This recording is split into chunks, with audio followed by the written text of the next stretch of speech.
The first sign my marriage was crashing wasn't the late-night phone calls or the sudden interest in yoga classes. It was the way my smart home started tattling on my wife like a digital snitch with a grudge. My name is Owen Hale, and I've spent the last 12 years making networks talk to each other.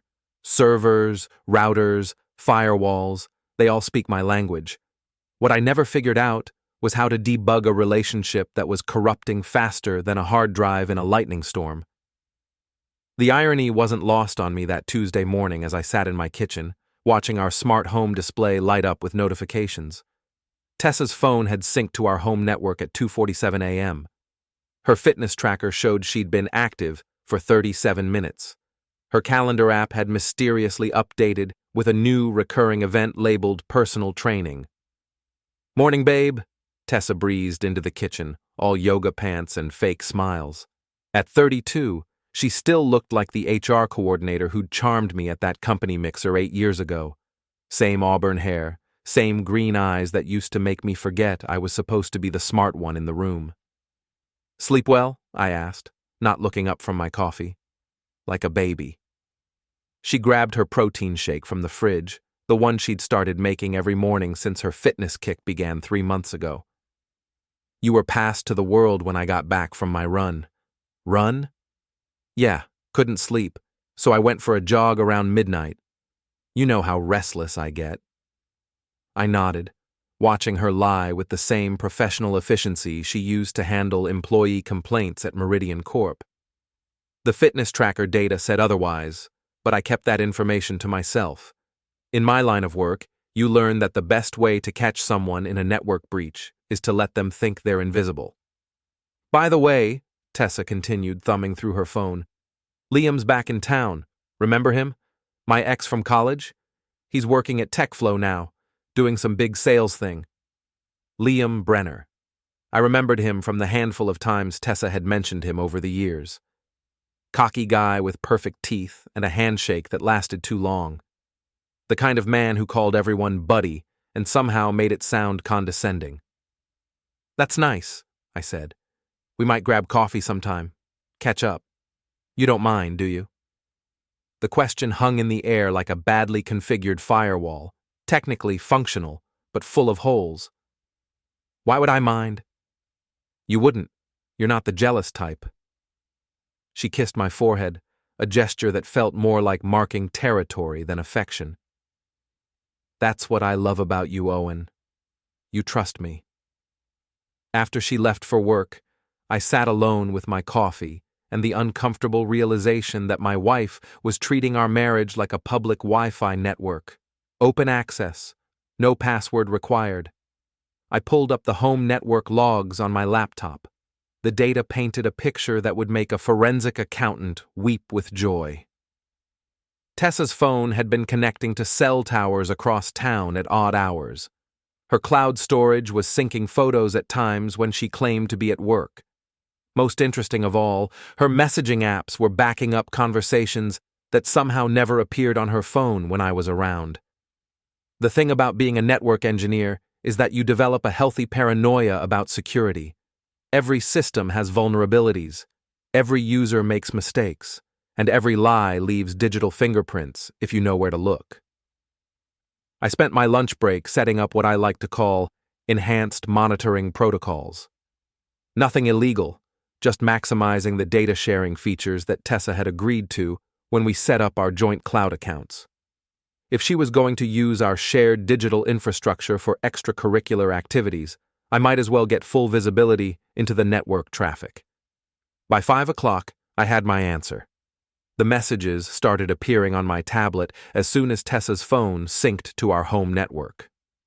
Months of conversations with Liam, starting innocent enough but quickly escalating into territory that made my stomach clench like a fist.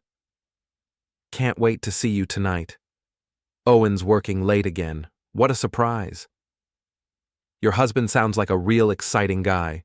Does he always talk about servers at dinner?" "He's sweet, but God, it's like being married to tech support. When's the last time you felt wanted, not just needed?"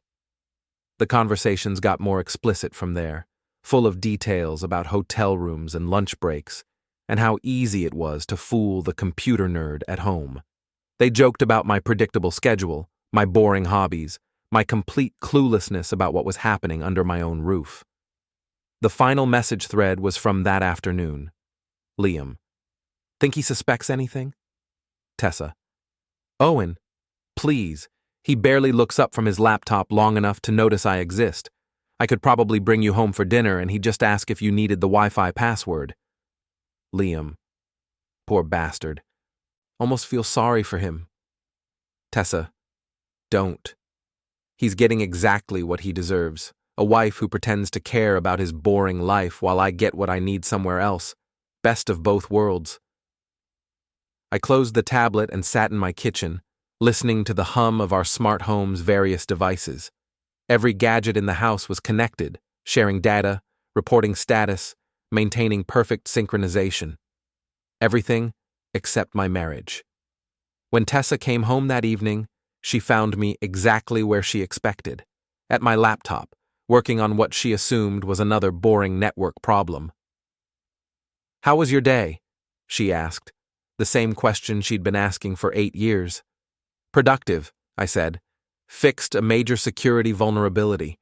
Turns out our system was wide open. Anyone could walk right in and help themselves to whatever they wanted. That's nice, honey. She wasn't really listening. She never was. The good news is, I've implemented some new monitoring protocols, full visibility into all network activity, every message, every file transfer, every connection. Nothing happens on our network without me knowing about it now. Tessa was already scrolling through her phone, probably deleting evidence that had already been backed up to servers she didn't know existed. I watched her for a moment. This woman I'd shared a bed with for 8 years, who was treating me like a piece of legacy hardware, functional but obsolete, kept around until something better came along. Tessa, I said quietly. Yeah? I'm giving you 24 hours. She looked up from her phone, finally giving me her full attention. 24 hours for what? To decide. Him or me, your choice. For the first time in months, I saw genuine emotion cross her face. Unfortunately, it was amusement. Owen, what are you talking about? You're being paranoid. 24 hours, I repeated. After that, the choice gets made for you. She laughed, actually laughed, and shook her head like I was a child having a tantrum. You're being ridiculous. There's nothing to choose between. We'll see. That night, while Tessa slept beside me, I sat in my home office and began implementing what I like to think of as a comprehensive system upgrade. If my wife wanted to play games with network security, she was about to learn why I got paid 6 figures to keep corporate systems locked down tight. The thing about revenge is that it's a lot like network architecture. You need to map out all the connections, identify the critical vulnerabilities, and then execute your plan with surgical precision. One wrong move, and the whole system crashes, taking you down with it. But when you do it right, when you plan it properly and execute it flawlessly, you don't just crash the system. You make sure it can never be rebuilt the same way again. The next morning, I woke up to find Tessa already gone.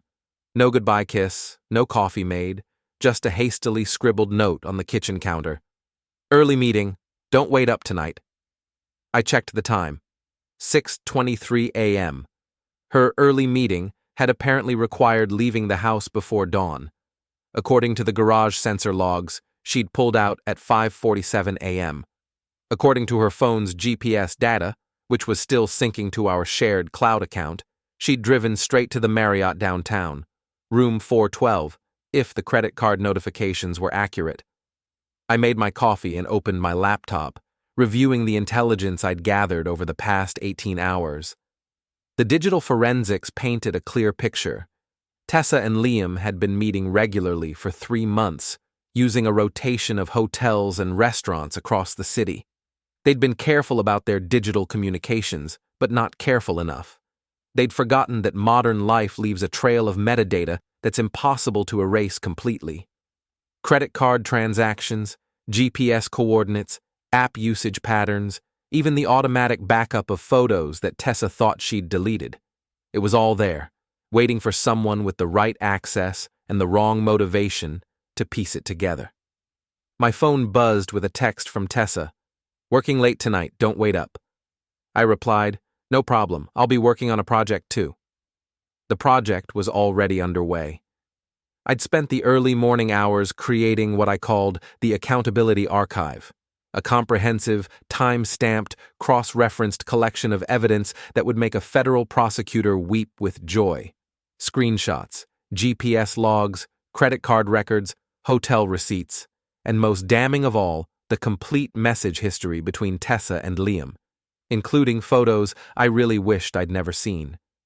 The beauty of cloud storage is that it's designed to preserve everything. The horror of cloud storage, if you're trying to hide an affair, is that it's designed to preserve everything. But evidence was just the first phase. Phase 2 required understanding the target environment.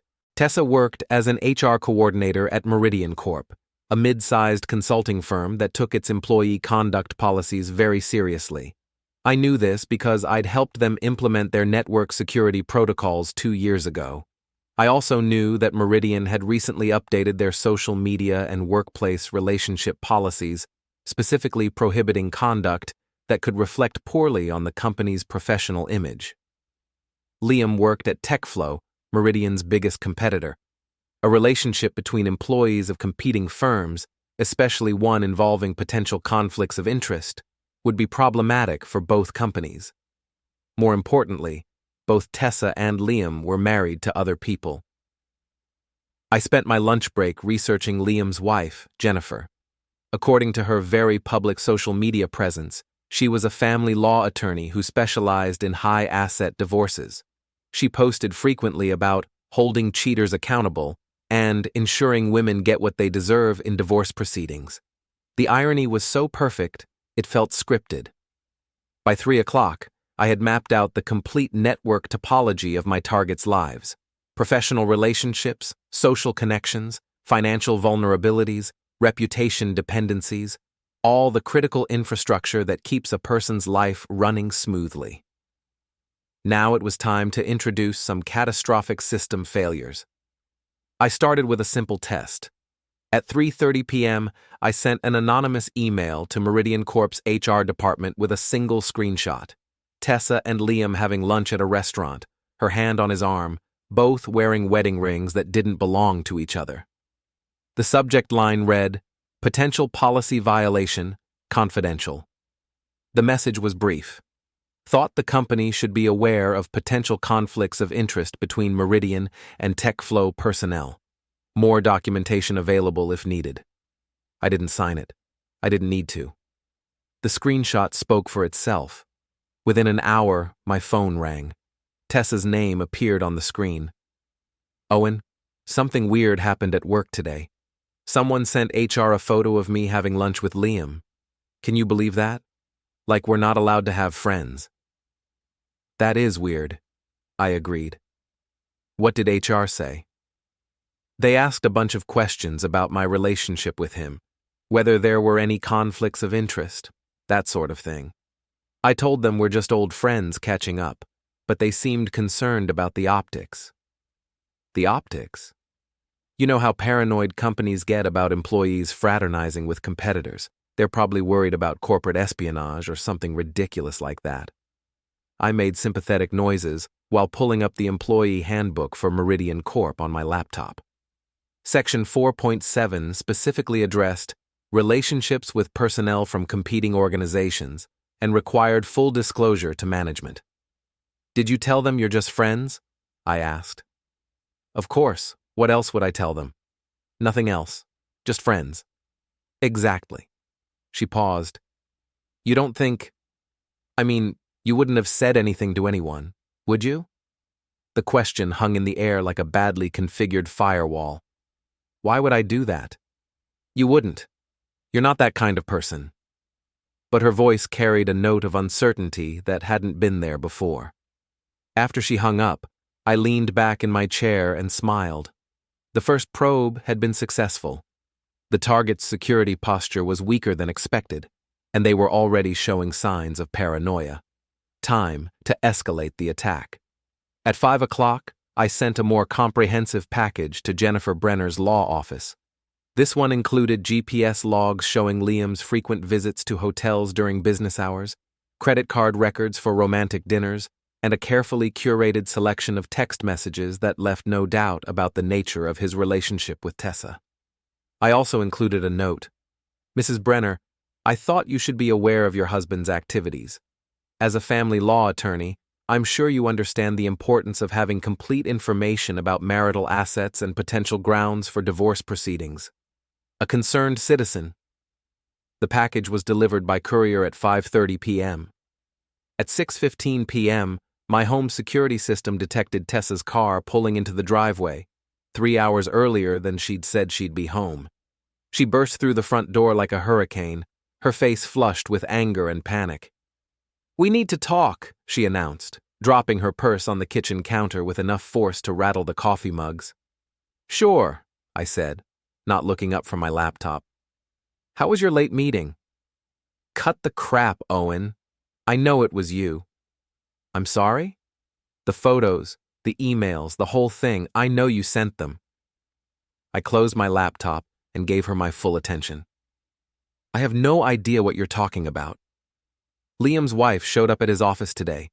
She had photos, text messages, GPS logs, stuff that only someone with access to our accounts could have gotten." "That sounds terrible. How did she get access to your accounts?" Tessa stared at me, her green eyes blazing with fury and something that might have been fear. "You tell me. I think you're overestimating my capabilities and underestimating how easy it is to catch people who aren't being careful about their digital footprints. This is insane. You're destroying people's lives over nothing." "Nothing?" I stood up slowly, feeling calmer than I had in months. "Is that what you call it?" "It's not what you think." "It's exactly what I think. The question is, what are you going to do about it?" She opened her mouth to argue, then closed it again. For the first time in our 8-year marriage, Tessa seemed to realize she was dealing with someone who had more information than she did. "What do you want?" she asked quietly.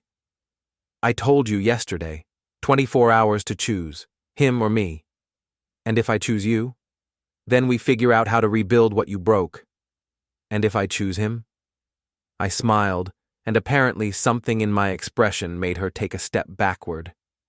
"Then you get to find out what happens when someone really good with networks decides to take your life offline." I woke up the next morning to find Tessa's side of the bed empty and cold. Her car was gone from the garage, and a quick check of the GPS logs showed she'd driven straight to Liam's apartment complex at 6:30 a.m. She'd made her choice. I made coffee and opened my laptop, feeling the strange calm that comes with crossing a line you can never uncross. For 8 years, I'd been the reliable husband, the steady provider, the man who fixed problems quietly and never made waves. That version of Owen Hale had died sometime around 2:47 a.m. 2 days ago, when the network logs first revealed what my wife really thought of me. The new Owen Hale was about to introduce some catastrophic system failures. My phone buzzed with a text from Tessa. "We need to talk. I'll be home tonight." I replied, "No rush. I'm busy today." Busy was an understatement. I had 3 major deployments scheduled, and each one required careful timing and flawless execution. Deployment 1 began at 9 a.m. sharp. I'd spent the previous evening creating what I called the Comprehensive Accountability Report, a 47-page document that laid out the complete timeline of Tessa and Liam's relationship, complete with supporting evidence, cross-references, and appendices that would make a congressional investigation team jealous. The report went to 5 carefully selected recipients. First copy, Meridian Corp's Human Resources Department, with a cover letter explaining the potential policy violations and conflicts of interest. Second copy, TechFlow's Corporate Compliance Office, with documentation of their employees' relationship with a competitor's staff member. Third copy, Jennifer Brenner's Law Office, with a note suggesting she might want to secure marital assets before her husband had time to hide them. Fourth copy, the local gossip blog that covered our suburban tech community, with a juicy story about corporate affairs and professional misconduct. Fifth copy, my own attorney, with instructions to prepare divorce papers citing adultery and requesting full disclosure of marital assets. By 10:00 a.m., the bombs had been delivered. By 10:30 a.m., my phone started ringing.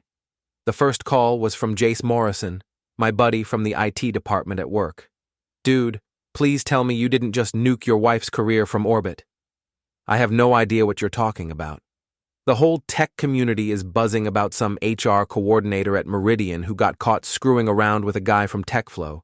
They're saying she used company resources to meet with competitors. Possible corporate espionage angle. Her name's Tessa Hale. That's not your Tessa, right? That would be my soon-to-be ex-wife, yes. Holy shit, Owen. What did you do? I documented some policy violations and reported them to the appropriate authorities. Jace was quiet for a moment. You know what? Good for you, man. She had it coming. The second call came 20 minutes later. Tessa, crying hysterically. Owen, they fired me. They actually fired me. Security escorted me out of the building like I was a criminal. That's terrible, I said, not feeling terrible at all. This is your fault. You destroyed my career over nothing. I didn't fire you. Your employer did that when they discovered you'd been violating company policy. You know that's not what this is about. What's it about, Tessa? You're punishing me for choosing him. No, I said quietly. I'm holding you accountable for your choices. There's a difference. She hung up on me. The third call came from a number I didn't recognize. A woman's voice, crisp and professional. Is this Owen Hale? Yes. This is Jennifer Brenner. I believe you know my husband. I know of him. I wanted to thank you for the information you provided. My attorney says it's exactly what we need to ensure a favorable outcome in divorce proceedings. I'm glad it was helpful. I also wanted you to know that Liam has been served with papers. He's been asked to leave the marital home immediately. I've frozen all joint accounts and filed for emergency custody of our children. I felt a moment of something that might have been guilt. Then I remembered Tessa's text messages, the ones where she and Liam had joked about their boring spouses and how easy we were to fool. I'm sorry your marriage is ending, I said. I'm not. I'm sorry it took me this long to find out what kind of man I was married to.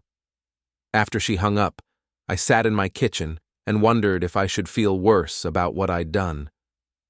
The rational part of my brain knew I'd just destroyed multiple lives with surgical precision. The emotional part of my brain kept replaying Tessa's laughter when I'd asked her to choose. The fourth call came just before noon. A man's voice, angry and desperate. You bastard. Hello, Liam. You destroyed my life, my marriage, my job, my kids. You took everything. I didn't take anything. I just made sure the right people had accurate information about your activities. You're a psychopath. I'm a network engineer. I believe in transparency and accountability. This isn't over. Yes, it is. I hung up and blocked his number. The final call of the morning came from Tessa's best friend, Sarah, who'd apparently been designated as the official messenger for Team Tessa. Owen, what you're doing is insane. You need to stop this before it gets worse. I'm not doing anything, Sarah. I'm sitting in my kitchen drinking coffee and reading the news. You know what I mean. The emails, the reports, the whole scorched earth thing. It's not healthy. What's not healthy is pretending that actions don't have consequences. She made a mistake. People make mistakes. A mistake is forgetting to pay a bill or leaving the garage door open. This was a choice. A series of choices made over months with complete disregard for the impact on other people. So you decided to destroy her? I decided to stop protecting her from the results of her own decisions. Sarah was quiet for a moment. The Tessa I know isn't the person you're describing.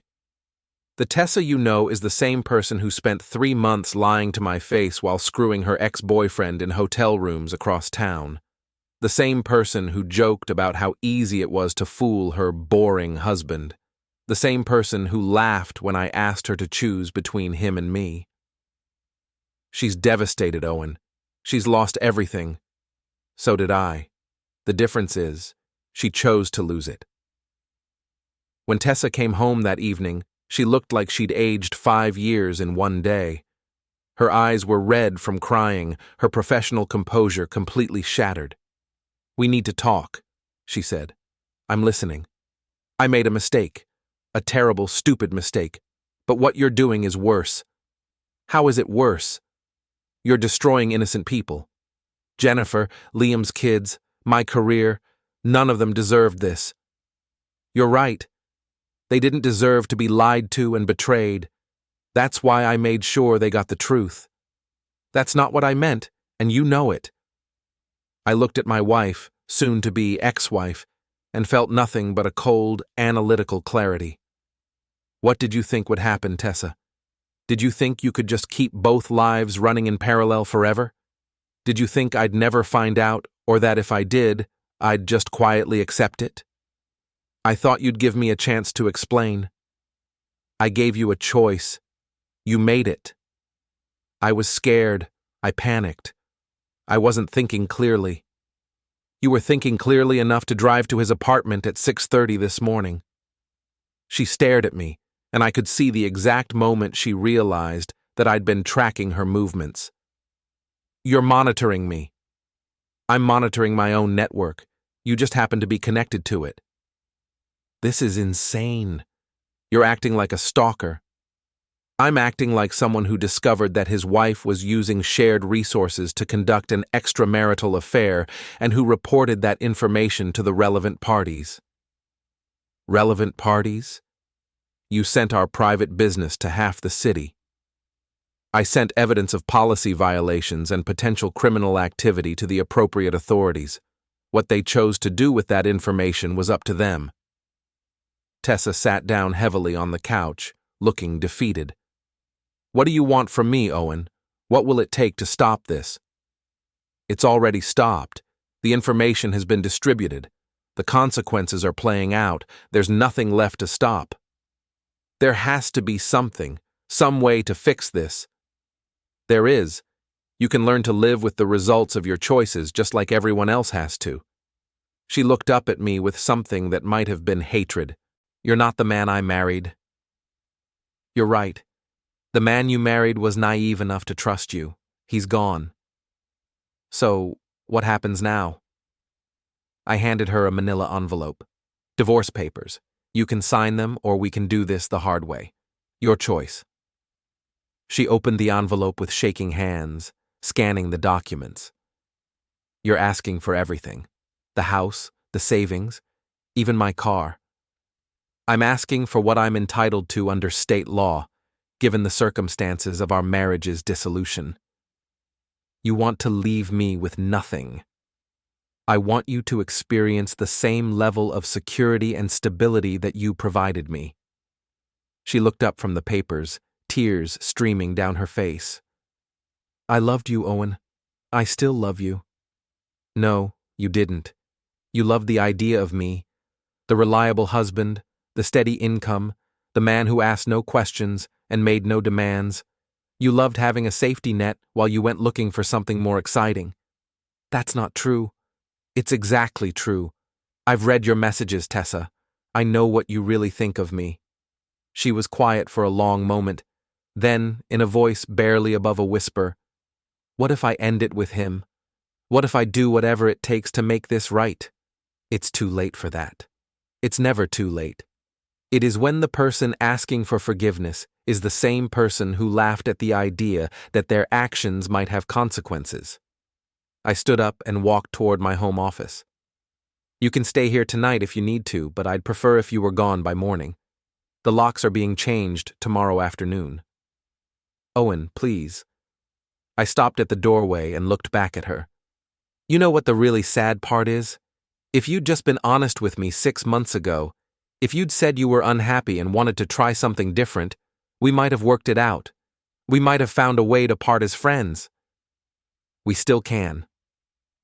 No, we can't. Because instead of being honest, you chose to lie.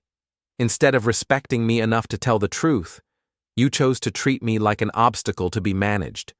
You made me complicit in my own humiliation. I never meant for it to happen this way. But you did mean for it to happen. You just didn't mean to get caught. I left her sitting on the couch, crying over divorce papers and the wreckage of choices she'd made months ago. In my office, I opened my laptop and began planning the next phase of my life, one that didn't include network breaches, security vulnerabilities, or users who couldn't be trusted with administrative privileges. For the first time in months, all my systems were running exactly as designed. 3 days after serving Tessa with divorce papers, I discovered that my former wife and her lover had decided to escalate their own cybersecurity game. Unfortunately for them, they were amateurs trying to hack a professional. I was working from home when my security monitoring system started throwing alerts. Someone was attempting to access our shared cloud accounts using Tessa's credentials, but from locations and devices that didn't match her normal usage patterns. More interesting, they were specifically targeting financial documents and communications that could be used in divorce proceedings. I grabbed my phone and called Jace. You busy? Define busy. I'm pretending to update server documentation while actually browsing job listings. Why? Want to help me catch some script kiddies in the act? Always. What's the situation? My soon-to-be ex-wife and her boyfriend are trying to hack into my accounts to delete evidence and steal financial information. That's adorable. They do realize you do this for a living, right? Apparently not. Can you meet me at my place? I want a witness for what I'm about to do. Jace arrived 20 minutes later with energy drinks and the kind of predatory grin that IT professionals get when they're about to watch someone learn a hard lesson about computer security. Show me what we're working with, he said, settling into the chair next to my desk. I pulled up the monitoring dashboard on my main screen. They're using Tessa's laptop, probably at Liam's apartment based on the IP address. They've been trying to access our joint financial accounts for the past hour, but they keep getting locked out because of failed authentication attempts. What are they trying to do? Best guess? Delete evidence, transfer money, maybe plant some fake documents to make me look bad in the divorce. Classic amateur hour stuff. Can they actually do any damage? Not with the security protocols I've got in place, but watching them try is educational. On screen, we could see another failed login attempt, this time targeting my personal email account.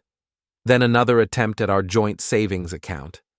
Then a particularly desperate attempt to access my work email using a password that I'd changed 6 months ago.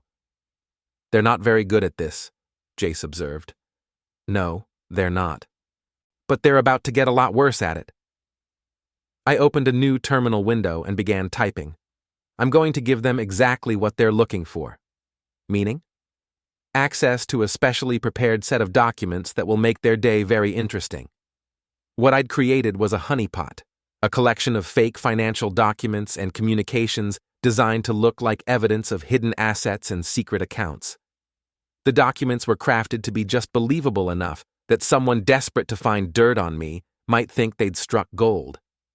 The beauty of the trap was that accessing these files would automatically trigger a comprehensive logging system that would record every action taken, every file downloaded, and every attempt to modify or delete data. It would also automatically forward copies of everything to my attorney, along with timestamps and IP addresses proving unauthorized access. You're evil, Jace said admiringly. I respect that. I prefer thorough. We watched as the intrusion attempts continued. Finally, after nearly 2 hours of failed attempts, they managed to guess one of Tessa's old passwords and gain access to what they thought was my personal file storage. And here we go, I said, watching the activity logs light up like a Christmas tree. They downloaded everything. Financial statements showing hidden offshore accounts that didn't exist. Email conversations about secret business deals that had never happened. investment documents for properties I'd never owned, all of it carefully crafted to look like evidence of hidden marital assets. "They're going to take this straight to a lawyer," Jace said. "That's what I'm counting on. And when the lawyer tries to verify any of this, they'll discover that their clients broke multiple federal laws to obtain fabricated evidence, and that every action they took was recorded and documented." My phone rang. Tessa's number. "This should be good," I told Jace, putting the call on speaker. "You bastard!" Tessa's voice crackled through the phone. "We know what you've been hiding." "Do you? The offshore accounts, the shell companies, the real estate investments. Did you really think you could hide assets from me?" I looked at Jace, who was trying not to laugh. "I have no idea what you're talking about." "We have documentation, Owen. Financial records, email conversations, everything. You're going to give me half of everything you've hidden, or we're going to the FBI. That's an interesting strategy. You might want to check with a lawyer before you make any federal cases out of this." "We already did. My attorney says what you've done is criminal fraud. You're going to prison unless you cooperate." "Your attorney said that based on documents you obtained how, exactly?" There was a pause. "That's not important." "I think it's very important. I think it's the most important part of this entire conversation. Just give us what we want, Owen. Don't make this harder than it has to be." "I'll tell you what. Why don't you and Liam and your attorney meet me at the courthouse tomorrow morning? Bring all your evidence. We'll let a judge sort this out." "Fine. We'll see you there." After she hung up, Jace shook his head in amazement. "They actually think they've got you. They think they're playing chess. They don't realize they've been playing tic-tac-toe against a computer." The next morning, I arrived at the courthouse with my attorney, David Kim, and a briefcase full of documentation that would make their day very educational. David was a sharp corporate lawyer who specialized in technology cases and had a particular talent for explaining complex technical concepts to judges who thought the cloud was something that brought rain. Tessa arrived with Liam and a lawyer I didn't recognize, a nervous-looking man in an expensive suit who kept checking his phone like he was expecting bad news. "Mr. Hale," their attorney began, "my clients have evidence of significant financial improprieties that we believe constitute criminal fraud and deliberate concealment of marital assets." "I'd love to see that evidence," David replied smoothly. They produced a thick folder of printouts, every single document from my honeypot, along with analysis and calculations showing millions of dollars in hidden assets. David examined the documents with the kind of careful attention that made opposing lawyers nervous. "These are very interesting. Can you tell me how your clients obtained these documents?" "That's not relevant to the substance of the allegations." "I think it's extremely relevant. Mr. Hale, would you like to explain to the court how these documents were obtained?" I stood up and pulled out my laptop. "Your Honor, these documents were obtained through unauthorized access to computer systems belonging to my household. I have comprehensive logs showing exactly when and how this access occurred." I opened my presentation, which laid out the complete timeline of the intrusion attempts, the successful breach, and every action taken afterward. The log showed IP addresses, timestamps, and detailed records of every file accessed. "Furthermore," I continued, "these documents are fabricated. They were created specifically to test the security of my systems and to document any unauthorized access attempts." The judge looked at Tessa's attorney.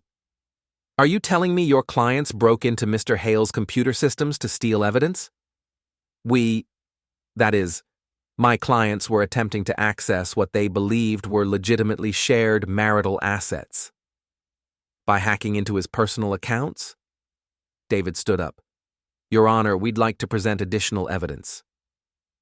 What followed was a comprehensive presentation of every aspect of Tessa and Liam's relationship, from the initial affair through their recent attempts at computer fraud. David had organized everything into a timeline that read like a textbook case of adultery, corporate policy violations, and cybercrime. "Your Honor," David concluded, "not only do the respondents' claims lack merit, but their attempts to obtain evidence have violated multiple federal laws regarding unauthorized computer access. The judge looked at the evidence for a long moment, then turned to Tessa's attorney. Counselor, I strongly suggest you advise your clients to seek separate representation for the criminal matters that may arise from this case. Tessa's lawyer was already packing his briefcase. Your Honor, I'd like to withdraw from this case immediately. Motion granted. As we left the courthouse, Tessa grabbed my arm. This isn't over, Owen? Yes, it is. You've destroyed everything. My career, my relationship, my future. Was it worth it? I looked at her, really looked at her, and felt nothing but a cold sense of completion. You destroyed those things when you decided to lie to me for 3 months. I just made sure everyone else knew what you'd done. I made a mistake. You made a choice, multiple choices, and now you get to live with the consequences. Liam stepped forward, his face flushed with anger. You think you're so smart, don't you? You think you've won? I think I've held you accountable for your actions. What happens next is up to you. We'll appeal. We'll find another lawyer. You'll do whatever you want, I interrupted. But you'll do it without involving me. Any further contact will be considered harassment and will be reported to the appropriate authorities. As I walked away, I heard Tessa calling my name, but I didn't turn around. That chapter of my life was over, terminated with extreme prejudice and comprehensive documentation. 6 months later, I was sitting in my new apartment, smaller than the house I'd shared with Tessa, but entirely my own, when Jace called with an update. Thought you'd want to know? He said. Tessa's working at a call center now, customer service for a cable company. That's unfortunate. Liam's doing worse. His wife took him for everything in the divorce, and no tech company in the city will hire him after what happened. Word is, he's selling insurance now. I hope they're both able to rebuild their lives. Do you really? I thought about it for a moment. I hope they've learned something from the experience. I hope they understand that actions have consequences, and that other people's lives have value. Think they have? Probably not. But that's not my problem anymore. I hung up and went back to my laptop, where I was working on a new project, a comprehensive home security system for a client who'd recently discovered that his business partner had been stealing from their company. Some people never learn that in the digital age, everything leaves a trail, everything can be documented, everything can be proven, and some people are very good at following those trails to their logical conclusion. I smiled and got back to work.